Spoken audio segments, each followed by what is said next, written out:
What up, folks? What it do? Welcome to another episode of the Best Advice Ever podcast with your guy, the one and only comedian Mike Goodwin, the bow tie comedian. As a train goes by, gotta love live recording. So, like that train is back on the road. That's how I start every episode of this podcast. This on the road again segment for me, there is a, I don't know if I had a conversation with someone, but there is a component of what happens on the road. That could be its own 30-minute podcast, especially this past week. So this week I had two events. I was in St. Pete, Florida, which is outside of Tampa, about 40 minutes outside of Tampa. And then I was in Houston, Texas on Saturday. So let's walk through these two events because I realized something that it's been in my brain, but it wasn't crystallized until this particular week of travel. Now, this week has been interesting because it hasn't been comedy. Like most times in my travels, there may be a keynote, there may be a presentation, but there's typically a comedy set. Like I'm doing a keynote on Wednesday, I'm doing a comedy set on Friday, and I may have a keynote on Saturday. Well, that didn't happen this week. This week, I taught this course that I created called The Special Sauce. And it's basically teaching speakers how to infuse humor into their presentation. So I did a keynote this week, but it wasn't my standard leadership and laughter keynote. It was a keynote that I've taught before, but I've not done it for a group of speakers specifically. So I did that. So it's a different rhythm. I did comedy, but I did comedy in the beginning. And anytime I do this presentation, I'll do the comedy in the beginning to give you a practical example or practical examples of the techniques that I'm going to be talking about in the keynote. So it's kind of a practicum. I start off with a masterclass of about 5 minutes of material content. But then as I'm talking and teaching the material, I refer back to the moments in the stand-up set in which the technique that I utilized, that's a very important part of the teaching, I think. So that was Wednesday. So that was a Wednesday. I had the sound check at 10:30. My presentation was at 11. So I flew in the night before, Tuesday night. I think I left Columbia around 2:00. On Tuesday, 2:00, I fly Delta, preferably as my airline of choice. So that's a connection in Atlanta. So you're Atlanta, then from Atlanta to St. Pete or to Tampa. That's where I flew into Tampa. Now, we're talking about the travel tax or the stress tax. That's what I'm realizing, or I've known, but it's not really hit me how much traveling as it relates to my job is stressful. It's not just a component of it. It's very stressful. And I thought about this because when I worked at Heathwood, my commute to work wasn't stressful. It may have been stressful so where I live, the interstate, if you get on it after 7:20 or 7:15, you're toast. You might as well wait until 7:40 or maybe even 8 o'clock for the traffic or just be under the awareness that, hey, it's going to be more traffic than I would prefer. But it's not big city traffic. We're not talking about Houston traffic or Atlanta traffic. But that little space of time, if I get on the interstate when I was working at Heathwood, if I would have got on the interstate at 7:18, it's pretty much smooth sailing. It's not a lot of issues. 20 minutes on average was the amount of time that would take to get from my house to my job and park if I made it onto the interstate before 7:15. If I'm after 7:15, you want to make that 35 minutes, 40 minutes. You can double the time if you don't leave at a particular. And I had it down to a science. So I had a conversation with a friend of mine about my so's. Like, I can use so if I'm using it in a conversation. The issue with when I don't want to use so, it's when I'm starting a new thought. And I'm talking and I'm like, so, blah, blah, blah, blah, so. But if I'm explaining something and I say so, when I made it to work on time, there was no issue. In evaluating this, stress, the stressful, in most cases, driving to work, I think people have made the commute pretty peaceful and educational. I know a lot of people that use podcasts and audiobooks. They may listen to their favorite music and they enjoy the commute. I mean, I think part of the jobs I had, I never not wanted to go to work. I had jobs in which I was excited about, or if not excited, I was content.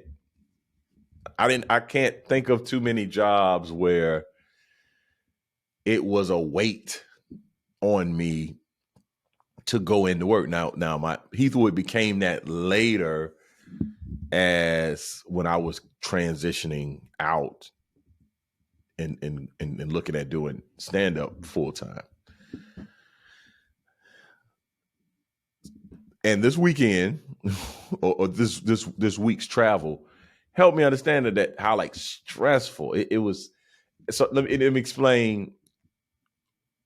It was not stressful coming in on Tuesday night for the event that I had to do that next morning. And that's a good rule of thumb, how I travel most of the time.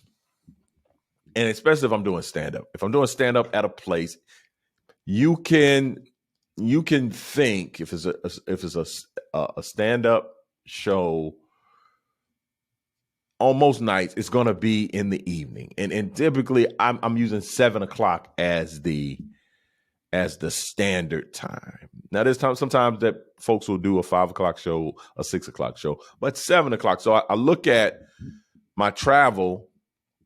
What is the best time, or what's the best day to get to a place, do my show, and then be able to get back home? So I want to spend minimum time away from home, and so I'm often evaluating that.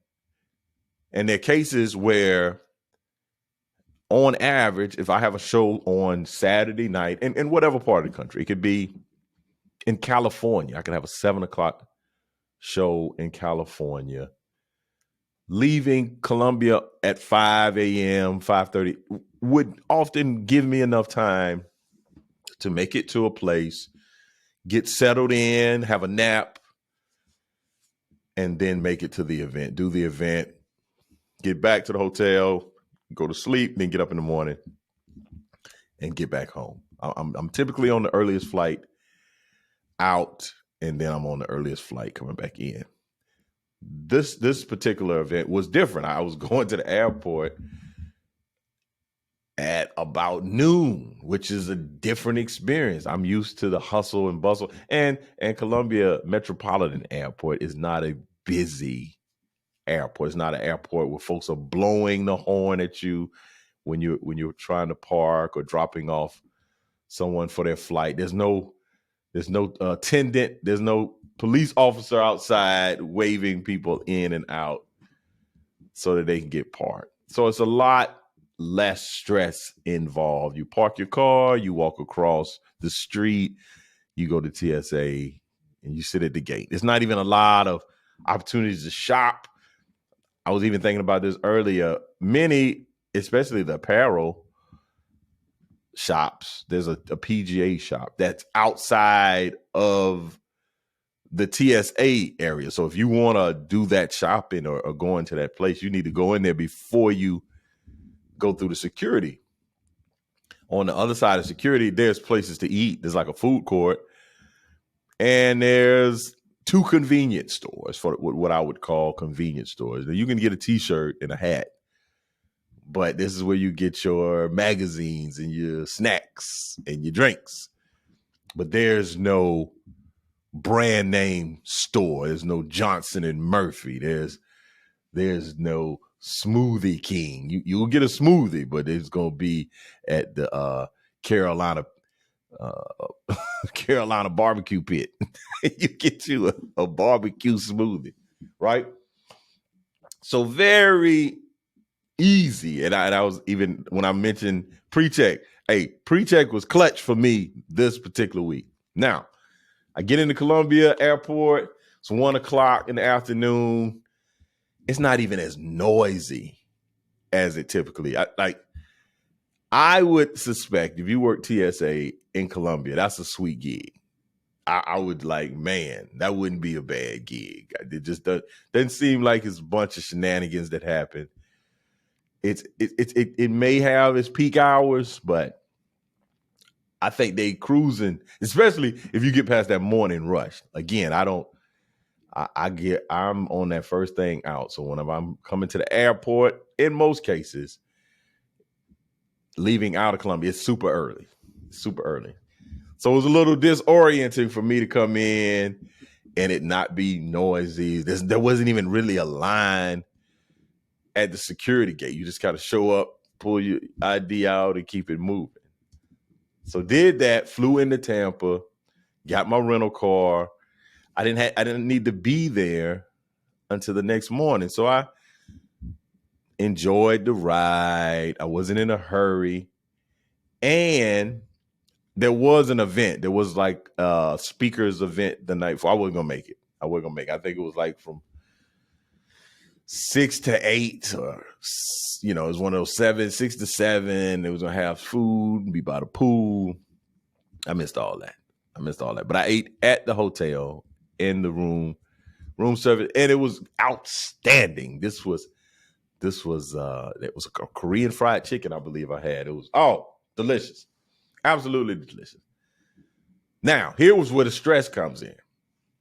So my presentation is at 11. I do an hour presentation at 11. At the end of my presentation, the host comes, he asks a few questions, we do Q&A. Then I'm on a speakers panel. So the speakers panel in the schedules from when I finished my speech to 12:30. The 12:30 was the hard stop time. We did the speakers panel. We ended right at about 12:30. Now, I have a flight that Wednesday. I'm flying out Wednesday. It's a 40-minute drive from Clearwater, where I'm located, back to Tampa. And it's in the middle of the day. So there's trolleys, people, there's pedestrians. Like yesterday, smooth sailing, wasn't a lot of issues, no concerns. Now, I think my flight boards, and I'm always looking at the boarding time because I don't know what type of traveler you are. And I've had a conversation with a cousin of mine. He's the kind of person that wants to be at the gate right before they board. Like he wants to be walking up as they are saying military, active duty military, or those of you that need extended time. Like I'm not that guy. I need to be there 30 minutes prior. I need to have a seat. I need to go to the bathroom.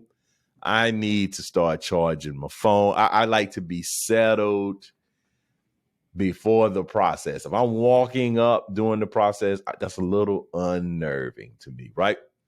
So I'm leaving. I'm getting in the car. I take a couple pictures, I shake a couple of hands, and I'm disengaging to get in the car because my flight board's at 2:10. It's a 40-minute drive, and I have a rental car. So I'm playing gas station roulette because I don't prepay for gas most cases. In the future, if I'm in the Northeast and it's below 0 degrees, I'm prepaying for gas. But in this scenario, I just drove to the hotel. I didn't go anywhere at the hotel, and I was going to drive back. So I may spend, and if I can remember, because I figured out I may have spent $10 in gas, and I think I don't even think I spent that. I think I may have spent like $7 in gas. But I'm playing gas station roulette because I'm of the opinion it's very rare that you find gas stations that are close to the airport. I don't know if they have some type of contract with the rental car area.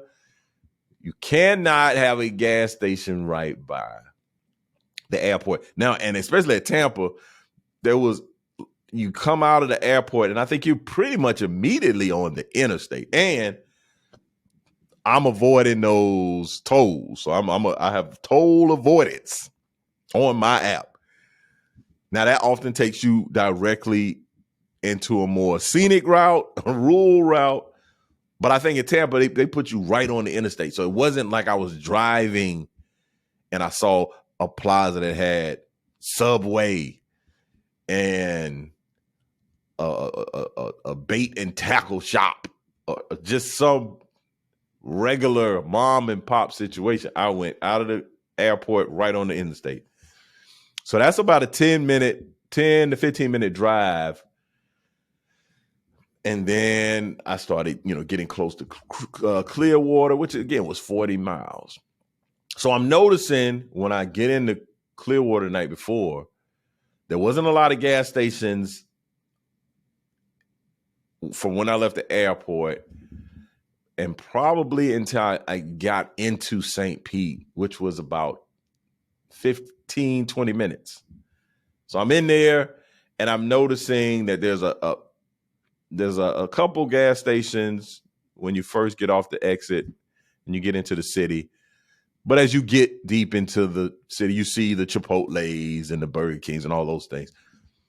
But I'm trying to remember, okay, what's the last gas station I need to get gas from before I make this trek of 15 to 20 minutes where I didn't readily see a gas station. I could have got off an exit and went and did some scavenger hunt, but didn't have a lot of time. So I get the gas station, I get the gas, and I'm on my way. And again, the stress tax becomes, so you get to the return. So you got to figure out where's the rental car return. So there's the long-term parking, short-term. So there's arrows. Sometimes the signage isn't the best, but I think Tampa had a great signage situation. So I got the car where it was supposed to be. But then you're looking at the gas hand. You're hoping that, hey, man, be on that F. Don't get over here into these other folks' business. You stay over there where you're supposed to be. So you park. You gather your stuff, and somebody comes around and asks you how to travel, how was the car, all that. So from there, you got to navigate from the rental car service center or the center, which I'm starting to realize, like, unlike CAE, you just go downstairs. There's a rental car spot downstairs. You walk across the street, you get your car, you go. Not at bigger airports. Bigger airports, the rental car spot, you got to get a shuttle, you got to get a train, and to go over there. So that was the case at Tampa. You had to get a train to the rental car center. Then you had to get a train over to the terminal. So I'm evaluating. I think I parked my car in the rental car center at about 1:35. So I'm basically, I give myself 20 minutes. If I give us 20 minutes, I can get through whatever security, whatever amount of time that it takes to get to the gate. And we're rolling. So I get to the rental car thing. I go to the shuttle that takes you to the other train, and the train that takes you to the terminal. Now you got to figure out where's the Delta section and the gates and the TSA. So I'm scrambling. And I think I made it with enough time to kind of slip into the Delta Sky Lounge. I slipped into the Delta Sky Lounge, got a little snack because I'm starving, didn't eat lunch, left at lunch. But I walked up to the gate with about 4 minutes to spare. So I get there and like 2:06. No issues. No, that all my stress was in just making it from the hotel, from the convention center to the actual gate. So that the stress in that area, and there were trolleys, there were things impeding traffic. It was some stress. And the thing about the stress tax, you don't know how much you're gonna pay, but you're gonna pay. You're gonna pay. This is a great example. As I look at my time, I'm not even close to finished on the road. I think this is a on the road again episode. Well, at this point, I'm gonna give you the best advice ever. This is a good spot to add the best advice ever. Then I'm gonna come back on the other end and finish on the road again. So the best advice ever that I'll share with you today is what you say and what people hear often are not the same thing. I'm learning that. I texted that to my wife the other day when I did my presentation about humor, and someone put notes up. There were a couple of notes. I was like, I didn't really say that like that. So realize that as just a human, practice the art of effective communication. Really work hard to be clear in what you are communicating. And I see it. I see it when someone sends a text. I don't read the entire. I just kind of read what stands out to me, and that's not. I didn't read what they sent. I read what I thought I saw. And similar to what I shared with the best advice ever, what you say and what people hear often doesn't sync up. So make sure that you're being deliberate about being clear in your communication. All right, back to on the road again. Now, so that's Tampa. I get back Wednesday night, I guess. Yeah, these days merge together. So yeah, I get back at some point Wednesday. Now, my event, I have a keynote that I'm doing on Saturday in Houston. I'm going up at 1:45. So now I have a dilemma. Do I go the Friday before and then fly back that Saturday? Or do I go Saturday and fly back Sunday? So as I'm looking at the options, I think the price of the Saturday and Sunday ticket may have been more it may have been better for my budget than if I would have went Friday and tried to come back Saturday. And even the times, I don't know if everything synced up well, because I hate coming into, let's say, I think one of the flights out of Atlanta to Hobby, which is in Houston, is a 9:00 flight. So I don't like getting places after 10:00 at night and getting a rental car and getting to the hotel. If I can help it, I want to, try to make it into a city by 7 with enough time to get some dinner, get some, have a little daylight. I don't want to just be the night rider, right? So I ended up saying, okay, if I leave Saturday morning, I'll get into from the initial, I'll get into Houston at 10.